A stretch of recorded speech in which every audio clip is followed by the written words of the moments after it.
ఇక మన తెలంగాణలో జరిగిన అసెంబ్లీ ఎన్నికలల్లా బీఆర్ఎస్ ఎమ్మెల్యేను ఓడిస్తే కాలినడకన గుడికి వస్తామని మొక్కిన గీ కాంగ్రెస్ కార్యకర్తలను చూడుర్రి ఏం చేసిర్రో.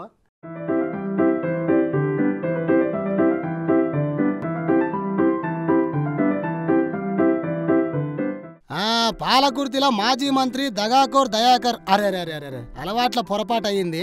ఎర్రబల్లి దయాకర్ మీద యశస్విని రెడ్డి భారీ మెజారిటీతోని గెలిచి తక్కువ ఏజ్ లోనే ఎమ్మెల్యే అయిన ఘనత సాధించింది. ఇక పాలకుర్తిలో ఉండే ప్రజలు దేవుళ్లకు మొక్కులు తీర్చుకుంటున్నారు.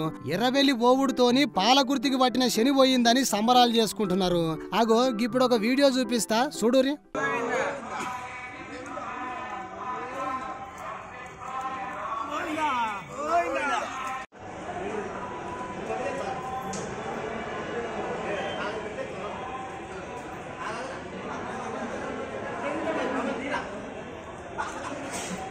చూసిర్రా, పాదనడకన తిరుమలకు పోయి గిట్ల మోకాళ్ళ మీద మెట్లెక్కుతున్నారు. అగో గా అన్నేదో చెప్తాడంట ఇనురి. పాలకుర్తి నుండి మొన్నటి వరకు పాలకుర్తి యశస్వి రెడ్డి గారికి పనిచేయడం జరిగింది. ఓడి వేస్తే గెలుపు కోసం గెలిస్తే కాలినడకన వస్తామని మొక్కడం జరిగింది. ఆ మొక్కు ప్రకారం ఇక్కడికి వచ్చి చెల్లించుకోవడానికి కాంగ్రెస్ శ్రేణులకు సుమారు 10 మంది వచ్చాము కాబట్టి మొక్కు చెల్లించుకుంటున్నాము.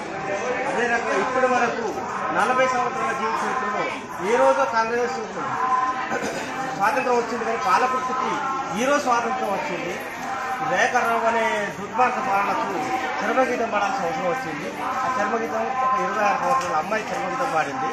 ఆ చర్మగీతానికి ఈరోజు పాలకుర్తి ప్రజలు ఊపిరిపీల్చుకోవడం జరిగింది. ఇన్నరా, మొన్న జరిగిన అసెంబ్లీ ఎన్నికలల్లో పాలకుర్తి కాంగ్రెస్ పార్టీ అభ్యర్థిగా యశస్విని రెడ్డి గెలిస్తే తిరుపతి వెంకటేశ్వరుని కొండను కాలి నడకన వచ్చి దర్శించుకుంటామని మొక్కిర్రంట ఈ కాంగ్రెస్ పార్టీ నాయకులు. అగో గట్లనే మొక్కులు చెల్లించుకుంటుర్రట. జనగామ జిల్లా పాలకుర్తి మండలం ఈరవెన్న గ్రామానికి చెందిన గ్రామ పార్టీ అధ్యక్షులు తిరుమల కొండకు కాలి నడకన పోయి వెంకటేశ్వర స్వామిని దర్శనం చేసుకున్నారు. తెలంగాణ రాష్ట్రంలో సీఎంగా రేవంత్ రెడ్డి, ఎమ్మెల్యే అభ్యర్థిగా యశస్విని రెడ్డి గెలుసుడు, కాంగ్రెస్ పార్టీ అధికారంలోకి రావుడు సంతోషంగా ఉందని అన్నారు.